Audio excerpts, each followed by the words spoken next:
Welcome back, y'all. We're going for some beautiful trout today. Just stocked.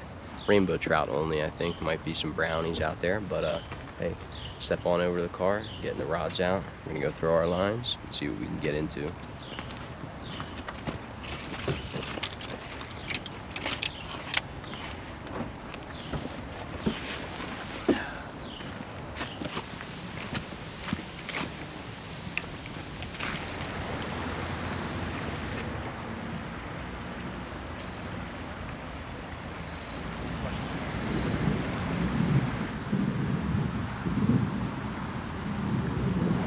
Alright guys, fall trout stocking. Yeah man, we found a beautiful spot here in the hook. Trout's going crazy, dude. Whoa. Just as I'm talking on the camera, dude, look at that. Oh, this is a cool trout. Oh. You want to grab the net? Yeah. Joey's gonna hand me the net. Just as I'm talking to the camera here, guys, we get one. We're using some power bait right now. I had some salmon eggs on earlier. They didn't seem to like that. Hate to use power bait, but it works. So.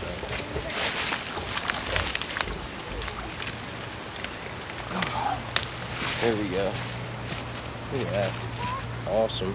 It's a good size one. That is a decent one. I hope he didn't swallow it too bad. Alright. There we go. Alright, dude. Got him.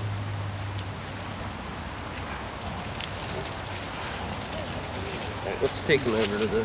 Oh, no. Was not ready for that. Sorry, guys. We're going to get him back over to the water.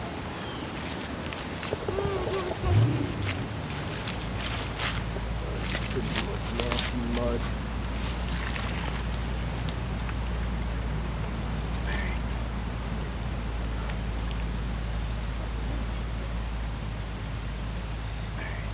Just letting him sit in the water for a minute so he gets his bearings a little. And then I'm going to take him out, show you guys, and send him home.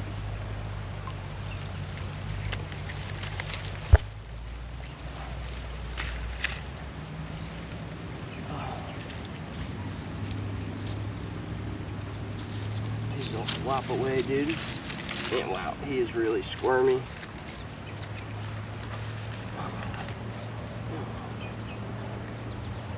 at that.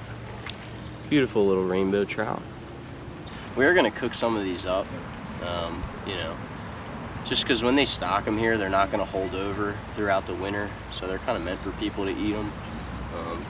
If this one wants to go, I'm gonna let him go. Somebody else will probably end up eating him anyway, but you know, he wasn't hooked too bad, so let's see if he'll go now.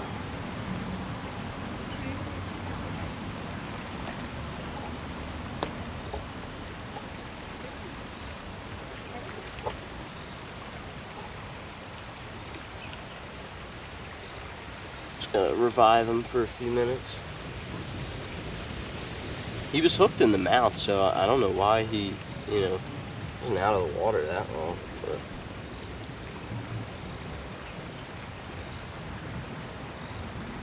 But he kind of wants to go a little.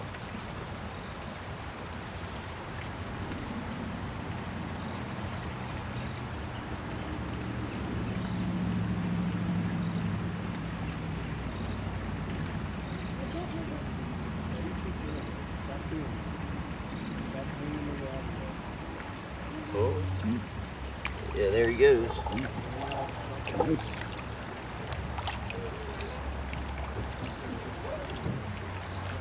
Beautiful colors on that fish too. So yeah, we're gonna get some more bait on, keep casting, and see if we can get some more, maybe a bigger one too. Stay tuned, guys. Alright, so that was a cool fish. Normally in these fall trout stockings, they don't really put as many fish in as they do in the springtime.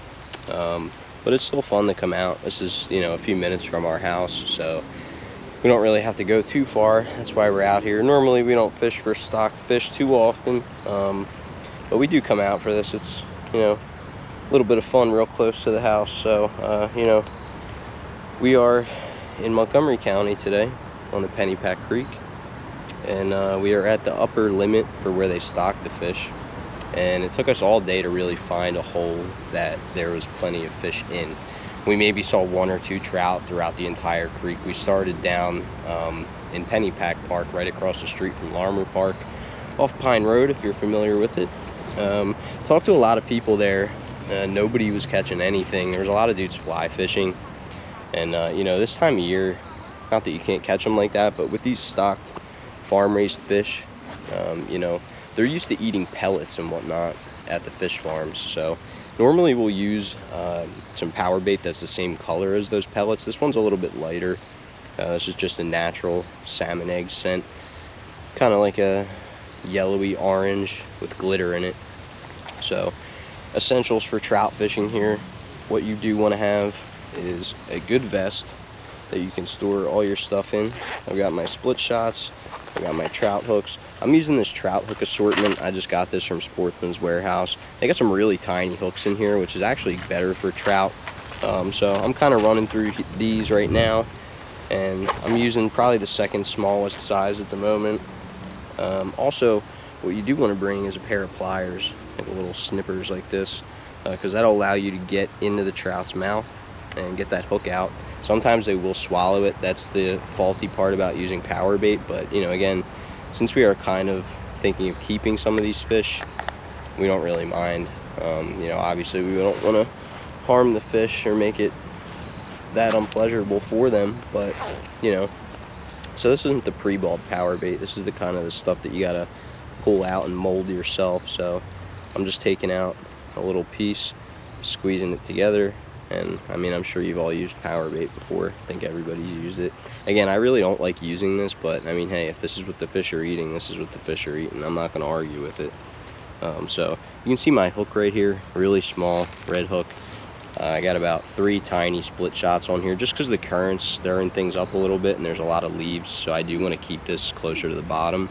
Now this is floating power bait too, so this weight's going to keep it down, and this is kind of just going to flow in the current. And the fish like that. They think it's something that's going downstream, and that's what they're waiting for. They're just sitting there, whether it's bugs or worms or, you know, whatever it is. That's kind of what they do. So I'm going to put that on there and kind of just poke the edge of the hook out so the barb is exposed. You don't want to have it completely buried, because if they go to eat it, that's when they swallow it, is when the barb is not exposed. So if they take that in their mouth and the hook's not exposed, once the power bait disintegrates and it's already in their gut, that's when you gut hook them. And also, if you're not paying attention to your line and you just let them take it for a while, and you know, if you're not being attentive, that's when they get gut hooked as well. So you really want to stay on top of this if you are planning on throwing the fish back. Again, you don't want them to bleed out too early. If you're going to stay and fish for a while, you want to keep them on a stringer, and then right when you're ready to go, now you could snip their gills a little bit and bleed them out into the water, and that'll keep the meat as fresh as possible. So I'm gonna throw this back out there, and yeah, we'll see if we can get another one. It's there's a pretty steep drop off right in front of me. It goes down to about 5 to 7 feet. So right outside the main current is where we're throwing this. Look, you guys can see all where these bubbles are at. The white bubbles just outside of that is often where they'll hang out. So I'm kind of throwing mine a little bit upstream there. There's all these ripples from this current that's coming down, so the water's getting heavily oxygenated. It's a very dry season this time of year, so the fish are going to hang out really where there's a lot of moving water and a lot of oxygen for them. They're not going to be in spots down here where it's extremely calm.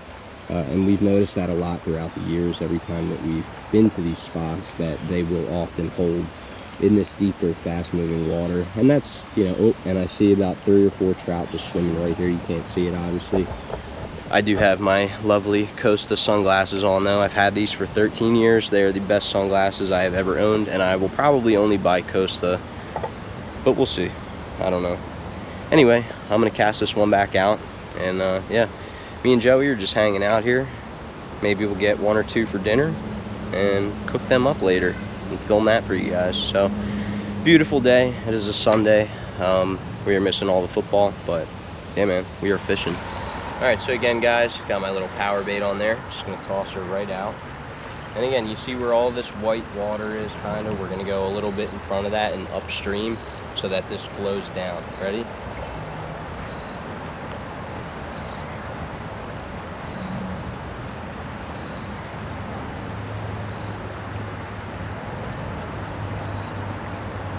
And that's it, baby. Now we sit and wait, and we'll see what happens.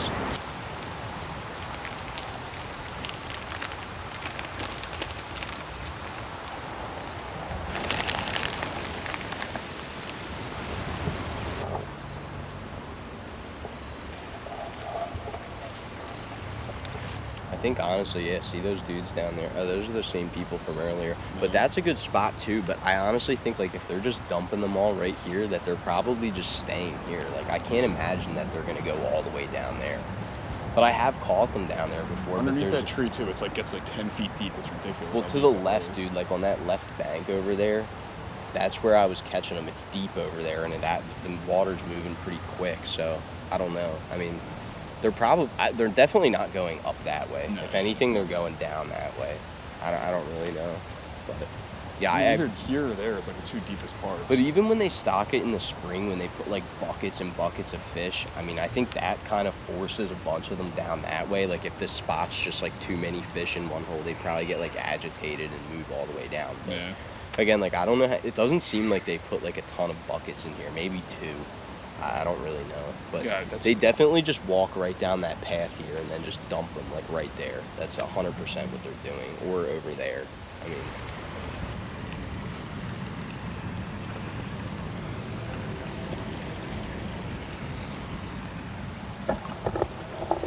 guys, we literally just put the camera down. I went to go restart it. Joey's line started going crazy. And I went to go turn the GoPro on and the battery was dead, so I had to switch out the battery.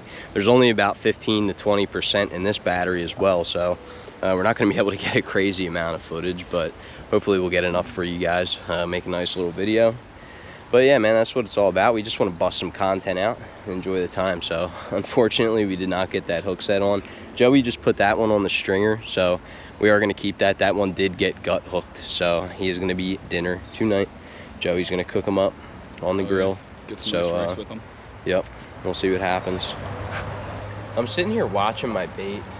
I can see it in the water with these glasses, and I saw a fish come up and chomp it, but I don't know if he took it or not, so I'm gonna check my rod.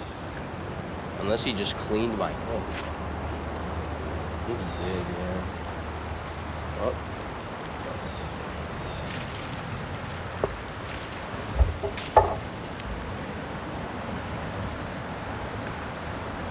I don't know. I might have had him for a second there because a fish definitely took that because it was all the way over here and it was all the way out there. I watched him take it, so I don't know, man. I'm gonna rig up again and cast back out. It's about 4:30 now, so we're hoping the feeding window didn't end. But yeah, man. I don't know. It's kind of tough sometimes. Like when they first get stocked. I mean, they got stocked about 5 days ago, so you know, it's not too early, but I mean it's still pretty early, I guess. They do need some time to kind of like, you know, get used to the water and everything.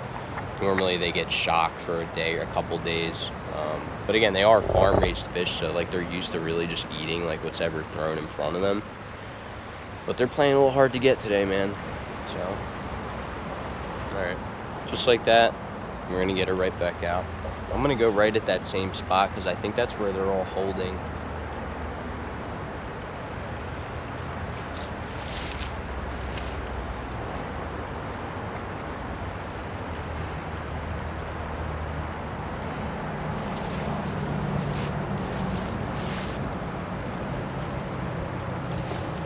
All right, we'll see if anything bites. All right, it's been really quiet. The last hour and a half, we really haven't had any bites. I'm seeing a couple fish swimming around, but really not many. So we're probably gonna wrap it up in a little bit. Me and Joey both gotta get out of here.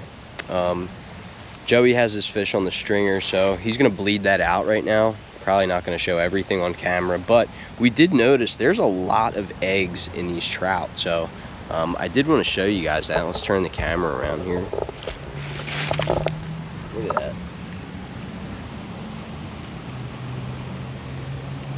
Yeah, spill all them back in the water, so hopefully Joey's just gonna get all them out. The eggs are really fragile, so it's kind of hard to keep them intact.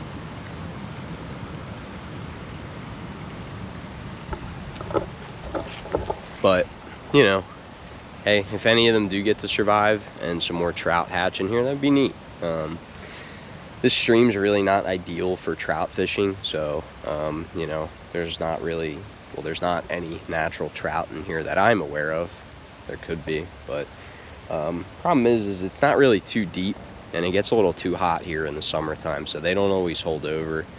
The last time they stocked it was in April, and you know, prior to the stocking a week ago, there was maybe a handful of trout in this whole stream. So there are a few holdovers. We've caught actually some pretty sizable holdover trout in here before, which is neat.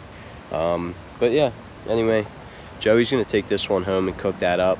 I'm probably not gonna join him. We'll see if I give him the camera so he can go home and cook that up and show you guys how to do that. But yeah, we're gonna hang out for about another 10 minutes, and then if we don't get another fish, head on out of here. So catch you in a bit. All right, we are trekking through the woods.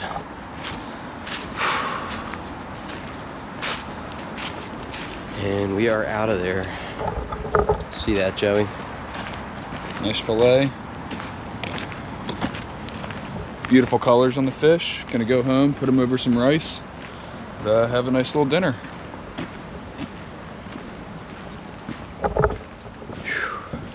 It's a good day. Surprised we didn't get more.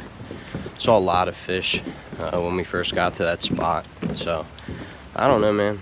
Some hefty ones in there too. If you know where this spot is, you know. If you don't, you don't. I am not gonna bust it because I fish here a lot. So do a lot of other people though. So we're just getting ready to get out of here, get back in the car, and there's a lot of people pulling up right now. So people, after they watched football today, they probably came out here. Like I said, it's a beautiful Sunday, middle of October. Fall season is about to be in full swing. All right, folks, we are heading home. Thank you for watching, appreciate it. Joey's gonna go home and cook that up. Don't know if you'll see that or not, but yeah, stay tuned for more adventures. We're going to be going for some bigger trout in about a week, so keep an eye out for that video. We love you guys, appreciate all the support, and thank you for following along. Peace.